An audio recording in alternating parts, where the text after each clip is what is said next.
بنی اسرائیل کو جب فرعون سے نجات ملی ہے تو اللہ نے موسیٰ علیہ السلام سے فرمایا کہ آپ آئیں، میں آپ کو کتاب دیتا ہوں، اور قوم کے بھی کچھ افراد اپنے ساتھ لے آئیے۔ حضرت موسیٰ اتنی جلدی میں آ گئے اللہ کی محبت، اللہ کے اطاعت کے شوق میں، کہ قوم پیچھے ہی رہ گئی، بہت سارے لوگ پیچھے رہ گئے۔ حضرت موسیٰ پہنچ گئے تو اللہ نے حضرت موسیٰ سے فرمایا کہ میں نے آپ کی قوم کو آزمائش میں ڈال دیا ہے، اور وہ بچڑے کی عبادت کرنے لگے ہیں۔ حضرت موسیٰ علیہ السلام فوراً واپس غضبناک ہو کے لوٹے، قوم سے پوچھا تو قوم نے بتایا کہ سب سامری جادوگر جو ہے، جادوگر کہا جاتا ہے اس کو، واللہ عالم، تو اس نے یہ سب کچھ کیا ہے کہ جو ہمیں حکم دیا کہ جو زیورات ملے ان کو ڈال دیا جائے آگ میں، فرعونیوں کے جو زیورات ہیں، تو ہم سب نے ڈال دیا، تو بچڑا نکالا تو اس سے آواز نکل رہی تھی، تو ہم نے کہا بھئی یہی خدا ہے، موسیٰ علیہ السلام جب تک نہیں آتے فی الحال ہم اسی کی عبادت کرتے ہیں۔ تو یہاں تک بات پہنچی تھی، تو آگے اللہ تعالیٰ فرماتے ہیں کہ یہ لوگ دیکھتے نہیں کہ یہ بچڑا نہ ان کو بات کا جواب دے سکتا ہے، نہ ان کے نفع نقصان کا مالک ہے، بس ایک شعبدے کو دیکھ رہے ہیں کہ آواز نکال رہا ہے۔ تو یہی انسان کے باطل ہونے کی دلیل ہے، باطل لوگوں کے احمق ہونے کی دلیل ہے کہ وہ ایک دو چیزوں کو دیکھ رہے ہوتے ہیں اور اس میں جو عیب ہوتے ہیں وہ ان کو نہیں دیکھ رہے ہوتے۔ اب آگے قرآن کہتا ہے وَلَقَدْ قَالَ لَهُمْ هَارُونُ مِنْ قَبْلُ، ہارون علیہ السلام نے بھی ان کو پہلے سمجھایا۔ جب موسیٰ علیہ السلام گئے تھے تو بت پرستی سے ان کو روکنے کی کوشش کی، کیا کہا؟ یا قوم انما فتنتم بی، اے میری قوم تمہیں آزمائش میں ڈال دیا گیا ہے۔ کیا مطلب؟ کہ اگر یہ بچڑا صرف بچڑا ہی ہوتا، اس میں سے آواز نہ نکلتی، پھر تو کوئی آزمائش نہیں تھی، پھر تو تم یہی کہتے کہ یہ تو ایک عام بچڑوں کی طرح ہے۔ لیکن جادوگر نے ایک کام کیا، اس میں سے آواز نکال دی، تو اب تم کیا ہو گئے ہو کہ اس کی آواز کو دیکھ کے فتنے میں پڑ گئے ہو اور اس کو معبود سمجھ بیٹھے ہو۔ یہ نہیں دیکھ رہے کہ یہ اللہ کی طرف سے ایک آزمائش ہے کہ تم اللہ کو مانتے ہو یا ان شعبدوں کے پیچھے چلتے ہو، ان جادوؤں کے پیچھے چلتے ہو، تو یہ آزمائش ہے۔ وَإِنَّ رَبَّكُمُ الرَّحْمَانُ، اور دیکھو تمہارا رب رحمان ہے۔ کیا مطلب؟ تم نے اتنا بڑا جرم کیا، شرک کیا، تو اب بھی مایوس نہ ہو، توبہ کرو، اللہ توبہ قبول کر لے گا۔ فَاتَّبِعُونِی، لہذا میری اتباع کرو، جو میں کر رہا ہوں وہ کرو تم۔ وَأَطِیعُوا أَمْرِی، اور میرے حکم کو بھی مانو، یعنی میں اس کی عبادت نہیں کر رہا تو تم میری اتباع میں عبادت بھی نہیں کرو اس کی، اور میں تمہیں اس کام سے منع کر رہا ہوں تو رک بھی جاؤ۔ قالوا، لیکن قوم ایسی نالائق جواب میں کہنے لگے لن نبرح علیہ عاکفین، اے ہارون ہم اس پر بیٹھے رہیں گے، اس کی عبادت کرتے رہیں گے، حتی یرجع الینا موسیٰ، جب تک موسیٰ لوٹ کے واپس نہیں آ جاتے۔ ہم تو موسیٰ کے حکم کو فالو کریں گے، اصل پیغمبر تو وہ ہیں، آپ تو ان کے نائب ہیں، اور جب تک تورات نہیں آتی تو ہم آزاد ہیں، جو چاہے کریں۔ اور دیکھو یہ بچڑے میں کچھ تو ہے نا، کچھ تو، یہ آواز کہاں سے آ رہی ہے اس کی؟ اس کا مطلب ہے کہ اس میں بھی کچھ نفع نقصان کا کچھ ہے اس کے اندر۔ تو یہ اللہ تعالیٰ نے بتایا کہ یہ قوم حضرت ہارون کو جواب میں یہ کہنے لگی، قال یا ہارون، موسیٰ علیہ السلام نے قوم سے تو پوچھا، حضرت ہارون سے بھی پوچھا، ما منعک اذ رأیتہم ضلوا، اے ہارون تو ان کو دیکھ رہا ہے یہ بچڑے کی عبادت کر رہے تھے، تو تجھے میری اطاعت سے، اتباع سے کس چیز نے روکا؟ اللہ تتبعانی کا مطلب یہ ہے کہ تو نے میری اتباع کیوں نہیں کی؟ کیا مطلب؟ علماء نے اس کی تفسیر میں لکھا ہے کہ یہاں اتباع کا مطلب یہ کہ تجھے بھی اس قوم کو چھوڑ کے میرے پیچھے آ جانا چاہیے تھا، اس لیے کہ جب ایک قوم تیری اطاعت نہیں کر رہی، تو نے تو ان کو روکا کہ بچڑے کی عبادت مت کرو، جب یہ عبادت نہیں کر رہی تھی تو وہاں رہنا یہ اس کی گویا علامت ہے کہ آپ اس گناہ پہ راضی ہیں، تو یہ تو سمجھیں گے کہ ہارون کو ہم نے جواب دے دیا اور ہارون خاموش ہو گئے، اس کا مطلب ہارون بھی راضی ہیں۔ تو آپ کو اتباع کر کے، یعنی میرے پیچھے آ جانا چاہیے تھا، آپ کو قوم کو چھوڑ دینا چاہیے تھا، آپ کو یہ چاہیے تھا کہ نہیں بھائی ٹھیک ہے میں تم سے دستبرداری کرتا ہوں، میں بھی پھر موسیٰ علیہ السلام کے پیچھے جا رہا ہوں۔ تو اللہ تتبعانی، آپ نے میری اتباع کیوں نہیں کی؟ افعصیت امری، کہ آپ نے میرے حکم کی نافرمانی کی ہے، یعنی میں نے یہ کہا تھا کہ اس قوم کی اصلاح کرنا، ولا تتبع سبیل المفسدین، دوسرے مقام پہ آتا ہے کہ مفسدین کی اتباع مت کرنا، تو ان کے ساتھ گویا رہنا یہ بھی اس کی علامت ہے، گویا آپ ان کی اتباع کر رہے ہیں، اس لیے کہ جب گناہ انسان دیکھتا ہے اور اس پہ خاموش ہو جائے اور ان کو منع کرنا چھوڑ دے، حضرت ہارون نے شروع میں تو منع کیا نا، وہ تو قرآن کہہ رہا ہے، پھر مایوس ہو گئے تو چھوڑ دیا ہوگا، تو وہاں رہنا بھی گویا اس کی علامت ہے کہ آپ گویا میری اتباع، میرے حکم کی اتباع نہیں کر رہے۔ یعنی کامل اتباع تو جب ہی ہوتی کہ جب آپ ان کو روکتے اور روکنے کے ساتھ اگر یہ باز نہ آتے تو دستبرداری کا اعلان کر کے ان کو چھوڑ کے آ جاتے، تو یہی کامل اتباع ہوتی۔ تو یہ آپ نے میری گویا اتباع کی نہیں ہے آپ نے، جس طرح سے میں نے آپ کو حکم دیا تھا۔ قال یا ابن ام لا تاخذ بلحیتی، حضرت ہارون نے اپنا عذر پیش کیا، کہا کہ اے میری ماں کے بیٹے، آپ میری داڑھی اور سر نہ پکڑیں، حضرت موسیٰ اتنے غضبناک تھے نا کہ ہارون ایک ہاتھ سے ہارون علیہ السلام کی داڑھی پکڑی اور ایک ہاتھ سے ان کا سر کے بال پکڑ کے ایسے کھینچا اور غضبناک ہو کر کہا کہ یہ کیا آپ دیکھ رہے ہو، آپ کے سامنے یہ سب کچھ ہو رہا ہے، آپ نے ان کو روکا کیوں نہیں ہے؟ اور اگر نہیں رک رہے تھے تو چھوڑا کیوں نہیں آپ نے ان کو، اتباع کیوں نہیں کی، میرے پیچھے کیوں نہیں آئے آپ؟ تو ہارون علیہ السلام نے کہا کہ اے میری ماں کے بیٹے، یہ بعض علماء نے لکھا ہے کہ ہارون علیہ السلام ماں شریک بھائی تھے موسیٰ علیہ السلام کے، اس آیت سے استدلال کے، لیکن یہ بات غلط ہے، اس پہ کوئی دلیل نہیں ہے۔ اصل میں محاورتاً جب اپنے بھائی کو واسطہ دیا جاتا ہے تو باپ کے بجائے ماں کا واسطہ دیا جاتا ہے، یعنی نسبت کی جاتی ہے کہ ہم دونوں کو ایک ہی ماں نے جانا ہے، کیونکہ ماں میں اللہ نے محبت، شفقت اور رحمت رکھی ہے، تو اس لیے ایسے موقع پہ ماں کا حوالہ دینا یہ رحم ایک قسم کی رحم کی اپیل ہوتی ہے۔ تو گویا ہارون علیہ السلام کیا کہنا چاہ رہے ہیں کہ آپ کا تو میرا رشتہ ہے، ہم دونوں کو ایک ہی ماں نے جنا ہے، تو اس میں رشتہ داری کا آپ خیال کریں، اتنا غضب یہ سوٹ نہیں کرتا آپ کے اوپر۔ حضرت موسیٰ تو جلالی تھے نا، ان کو تو غصہ آ گیا تھا، تو ظاہر ہے ایسے موقع پہ ایسے ہی ریفرنس دیا جائے گا جس پہ حضرت موسیٰ کا غضب کم ہو۔ اس لیے حوالہ دیا کہ اے میری ماں کے بیٹے، یعنی ماں کی شفقت کا گویا واسطہ دیا کہ لا تاخذ بلحیتی ولا براسی، آپ میری داڑھی اور سر کے بال نہ پکڑیں، انی خشیت ان تقول فرقت بین بنی اسرائیل، مجھے ڈر تھا کہ آپ کہہ دیں گے کہ بنی اسرائیل میں نے پھوٹ ڈال دی۔ کیا مطلب؟ کہ کچھ لوگ ایسے بھی تھے جنہوں نے بچڑے کی عبادت نہیں کی، اگر میں آپ کے پیچھے آتا تو وہ بھی آ جاتے میرے ساتھ ساتھ، کیونکہ ان کو ڈر ہوتا کہ پتہ نہیں اس قوم پہ کوئی عذاب نہ آ جائے، تو وہ بھی آ جاتے، تو بنی اسرائیل پھر دو حصوں میں ڈیوائیڈ ہو جاتے، اور یہ جو بچڑے کی عبادت کرنے والے ہیں ابھی تو ان کو کوئی نہ کوئی روکنے والا موجود تھا، میں بھی روک رہا تھا، اور جو عبادت نہیں کر رہے تھے ان میں بھی کچھ لوگ ان کو روک رہے تھے، تو یہ بالکل ہی آزاد ہو جاتے، اور یہ شرک پر کہیں ایسا نہ ہو بالکل مضبوط ہو جاتے، تو اس سے بنی اسرائیل کا ایک بہت بڑی جماعت دو حصوں میں ڈیوائیڈ ہو جاتی، تو اصلاح کی جو تھوڑی سی بھی امید تھی وہ بھی ختم ہو جاتی۔ تو میں نہیں چاہتا تھا کہ بنی اسرائیل ڈیوائیڈ ہو جائے اور شرک پہ پکی ہو جائے، تو ہم نے کہا کہ ہم انہی میں رہتے ہیں تاکہ جس حد تک ہم ان کو روکنے کی کوشش کر سکے ہم ان کو روکتے رہیں گے، اور پھر آپ کے آنے کا ہم انتظار کریں گے۔ اور دوسری بات یہ کہ اگر میں اسی طرح سے آپ کے پیچھے آ جاتا تو مجھے یہ بھی ڈر تھا کہ آپ پھر مجھ سے یوں کہتے کہ وَلَمْ تَرْقُبْ قَوْلِي، اے ہارون تو نے میری بات کا انتظار کیوں نہیں کیا، یعنی خود سے اجتہاد کر کے میرے پیچھے کیوں آ گئے قوم کو چھوڑ کر۔ یعنی دوسرا آپشن بھی تو تھا نا، دوسرا پہلو بھی تو تھا۔ حضرت موسیٰ تو ایک پہلو کو دیکھ رہے تھے نا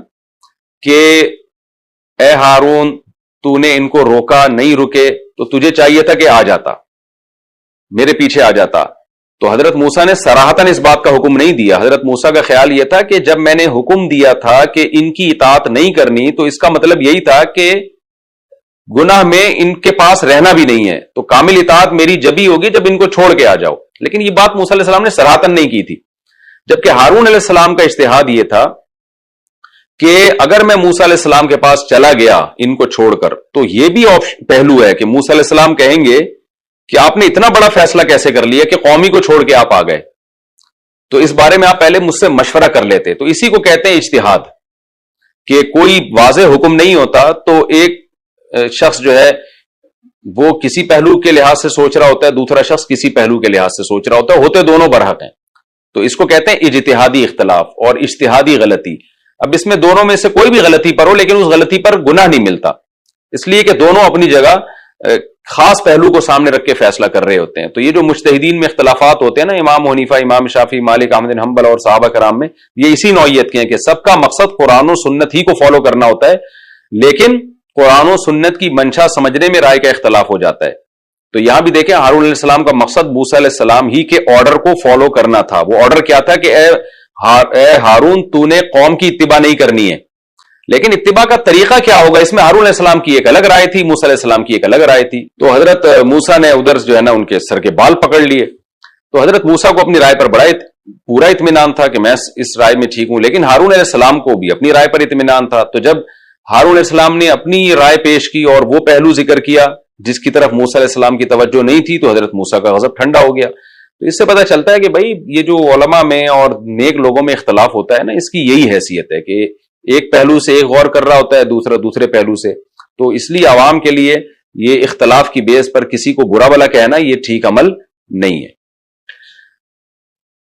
انی خشیت ان تقول فرقت بین بنی اسرائیل، مجھے خوف تھا کہ آپ کہہ دیں گے بنی اسرائیل میں پھوٹ ڈال دیا آپ نے، یعنی یہ ان کو دو فرقوں میں ڈیوائیڈ کر دیا، ایک پکے مشرک بن گئے، ایک پکے توحیدی بن گئے، تو اصلاح کے بجائے یہ تو دو حصے بن گئے ان کے۔ ولم ترقب قولی، اور آپ یہ بھی کہہ سکتے تھے کہ اے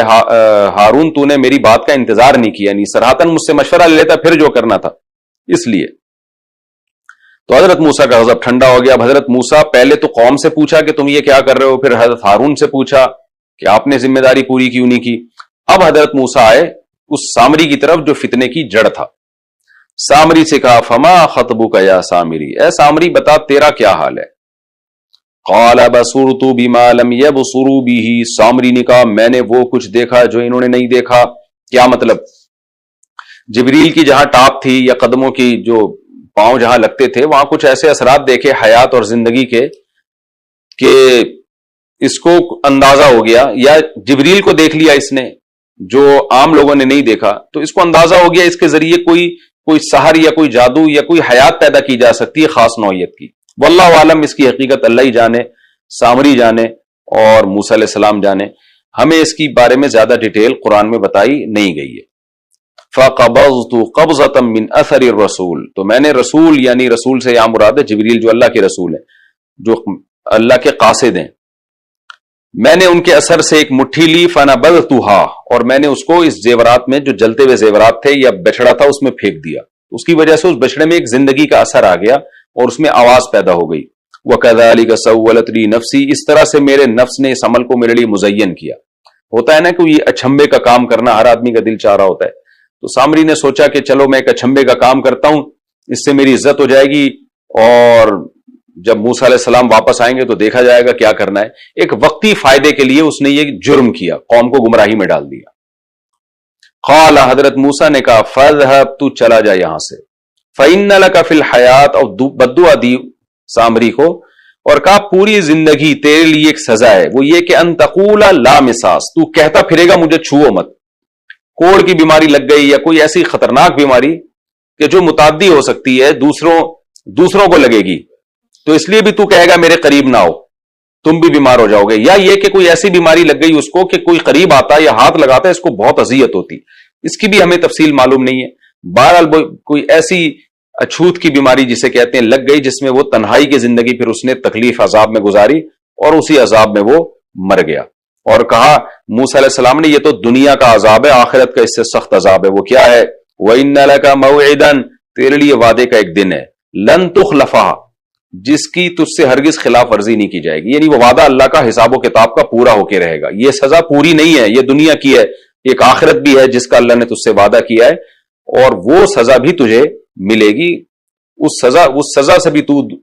بچ نہیں سکتا، حساب و کتاب کا جو دن آئے گا اس سے بھی تو بچ نہیں سکتا۔ وَانظُرْ إِلَىٰ إِلَٰهِكَ الَّذِي، اور جس معبود کی وجہ سے تو نے لوگوں کو گمراہ کیا، اب ذرا اس معبود کا حشر دیکھ میں کیا کرتا ہوں، جس کو تو سمجھتا تھا کہ یہ لوگوں کو نفع اور نقصان پہنچائے گا۔ وَلْتَ عَلَيْهِ عَاكِفًا، جس کے سامنے تو بیٹھا رہا ہے، یعنی عاکف بن کے، جس کو کی تو تعظیم کرتا ہے، رسپیکٹ دیتا رہا ہے، تو دیکھ میں اس کا حشر کیا کرتا ہوں۔ لَنُحَرِّقَنَّهُ، ہم اس کو جلا کے رکھ دیں گے، ثُمَّ لَنَنْسِفَنَّهُ فِي الْيَمِّ نَسْفًا، پھر اس کو ہم دریا میں کی موجوں کے حوالے کر دیں گے بکھیر کے۔ یعنی حضرت موسیٰ نے جو گھوسالہ تھا نا، جو بچڑا تھا، اس کی عظمت اور محبت دل سے نکالنے کے لیے کہا بنی اسرائیل کی اصلاح کے لیے کہ نمبر 1، جس نے تمہیں اس کام پہ لگایا ہے نا، اس کا تو حشر تم دیکھنا بھی ہونے والا کیا ہے، کیونکہ جب اس کا حشر دیکھیں گے نا اپنے وقتی جو لیڈر بنا ہوا تھا ان کا، تو بنی اسرائیل کو عبرت ہوگی کہ واقعی ہم نے غلط کیا ہے کہ اس آدمی کی بات مانی جس نے اتنا بڑا جرم کیا، جس کی یہ سزا ملی کہ اتنی خطرناک بیماری اس کو لگ گئی ہے۔ دوسرا یہ کہ اس معبود کی چونکہ ان کے دل میں ایک تعظیم بیٹھ چکی تھی، تو وہ عظمت بھی دل سے نکالنے کے لیے موسیٰ علیہ السلام نے کہا دیکھ میں تمہارے اس معبود کے ساتھ کرتا کیا ہوں اور اس کی کیسی گت بناتا ہوں، دیکھتے ہیں یہ کتنا نفع پہنچا سکتا ہے، کتنا نقصان پہنچا سکتا ہے۔ تو ہم اس کو جلائیں گے، یہ جلانا بھی کتنا خطرناک عمل ہے، تمہارے خدا کو جلاؤں گا بھی، اور جلا کے بھی یہ نہیں کہ راک کو عزت کے ساتھ دفن کروں گا، ایسے پانی کے اندر ایسے بکھیر دوں گا۔ تو ہوتا ہے نا جب ہم کسی مقدس چیز کو جلاتے بھی ہیں تو اس کو بھی بڑے آرام سے اس کی راکھ کو دفن کر رہے ہوتے ہیں، تو موسیٰ علیہ السلام نے کہا کہ اس کو میں بکھیر کے رکھ دوں گا، یعنی جتنی اس کی میں توہین کر سکتا ہوں میں کروں گا، تاکہ تمہیں پتہ چل جائے کہ یہ کیسا خدا ہے جو اپنے آپ کو نہ جلانے سے بچا سکا اور نہ اپنی بے عزتی سے اپنے آپ کو بچا سکا. تو یہ سب کام میں ابھی کر کے دکھاؤں گا. اور پھر اس سے کیا ثابت ہوگا؟ انما الہکم اللہ الذی، تمہارا معبود عبادت کے لائق صرف ایک اللہ ہے. لا الہ الا ہو، جس کے سوا کوئی عبادت کے لائق نہیں. وسع کل شیء علما، اور اس کا علم ہر چیز کا احاطہ کیے ہوئے، تبھی وہ لوگوں کو نفع بھی پہنچا سکتا ہے نقصان بھی. اور جس کا علم ہی کامل نہ ہو، نہ وہ نقصان پہنچا سکتا ہے نہ وہ نفع پہنچا سکتا ہے. یہ واقعہ موسیٰ علیہ السلام کا یہاں ختم ہوا، اور اس کے بعد اللہ تعالی اپنا کلام، یعنی اس واقعے سے ہٹ کے اپنا کلام داخل کرتے ہیں اور فرماتے ہیں کذالک نقص علیک من انباء ما قد سبق. اے نبی دیکھیے، اس طریقے سے ہم آپ کو وہ واقعات جو سبق پہلے گزر چکے ہیں پچھلی امتوں میں، ان کو ہم آپ کو بیان کرتے ہیں. کس طرح سے ہم ڈیٹیل کے ساتھ وہ واقعات جو پچھلی امتوں میں جو صدیوں سے پہلے آپ سے گزر چکی ہے ان کے واقعات ہم بیان کرتے ہیں. وَقَدْ آتَيْنَاكَ مِن لَّدُنَّا ذِكْرًا، اور تحقیق ہم آپ کو اپنی طرف سے ایک نصیحت نامہ دے چکے ہیں جس کو قرآن کہا جاتا ہے. یعنی اس کے علاوہ بھی نصیحت نامہ قرآن ہے، اور یہ واقعہ بھی ایک نصیحت ہے جو ہم آپ کو دے چکے ہیں. من اعرض عنہ، جیسے فرعون نے اعراض کیا تھا نا نصیحت نامے سے، تو اس کو اللہ نے تباہ کیا. تو اب اللہ اس امت کو ڈرا رہے ہیں کہ یہ قرآن بھی اسی طرح ایک نصیحت ہے. من اعرض عنہ، جو اس قرآن سے، اس نصیحت سے اعراض کرے گا جو محمد صلی اللہ علیہ وسلم پہ نازل ہوئی، فَإِنَّهُ يَحْمِلُ يَوْمَ الْقِيَامَةِ وِزْرًا، تو ہلکا معاملہ نہیں ہے، قیامت میں ایک بہت بڑا بوجھ اٹھا کے آئے گا، گناہوں کا انبار. اور شرک اور انکار کا جو گناہ ہے نا، یعنی قرآن کے انکار کا یا اس کی اطاعت نہ کرنے کا گناہ، وہ خود ایک بہت بڑا بوجھ ہے جو اپنے کندھے پہ رکھ کے آئے گا. خالدین فیہا، اور اسی بوجھ میں وہ ہمیشہ پڑا رہے گا. بوجھ کا مطلب اس پھر بوجھ کی وجہ سے جو عذاب ملے گا. کہتے ہیں نا انسان اپنے اعمال میں دبا ہوا ہے، کیا مطلب اعمال کی جو جزا ہے اس میں دبا ہوا ہے،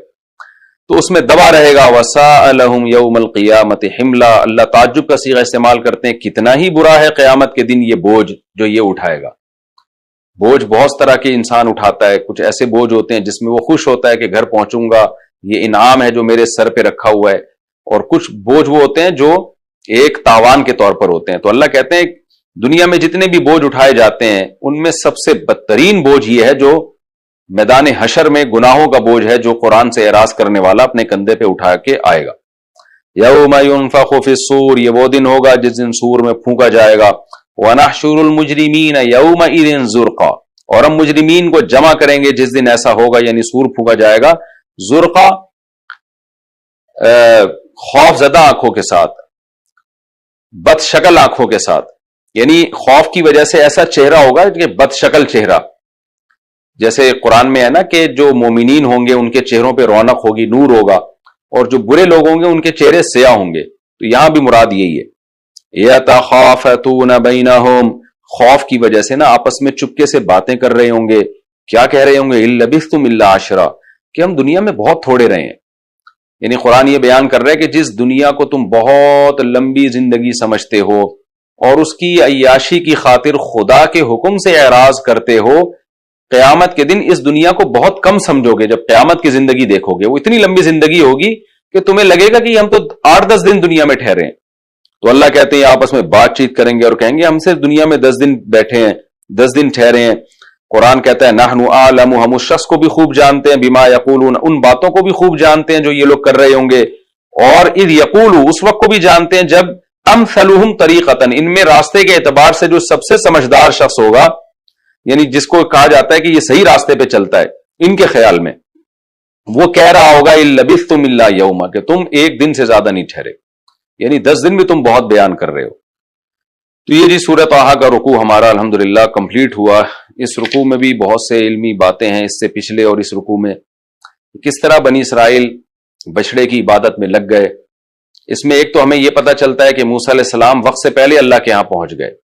اس سے پتہ چلتا ہے کہ جب آپ کو کسی سے محبت ہوتی ہے تو آپ حکم کی تعمیل میں جلدی کرتے ہیں. تو ہمیں بھی شریعت کے حکام میں جلدی کرنی چاہیے اور رغبت دکھانی چاہیے. حدیث میں آتا ہے کہ جب جماعت کی نماز قائم ہوتی ہے تو سب سے بہترین صف اول ہے، اور جو صف اول میں ہوتے ہیں قیامت کے دن وہ ان لوگوں کے ساتھ ہوں گے جو اللہ کے مقرب فرشتے ہیں، جو ہمیشہ اللہ کے ساتھ رہتے ہیں، تو دنیا میں جو صف اول میں ہوگا وہ بھی ایسا ہی ہوگا، اور بدترین صف آخری صف ہے۔ کیوں؟ اللہ کی طرف سے ندا آئی حی علی الصلاح کی، تو اس نے آنے میں سب سے زیادہ سستی کی ہے۔ تو ہر کام میں شریعت میں یہی ہے۔ تو اس سے ہمیں یہ سبق ملتا ہے کہ موسیٰ علیہ السلام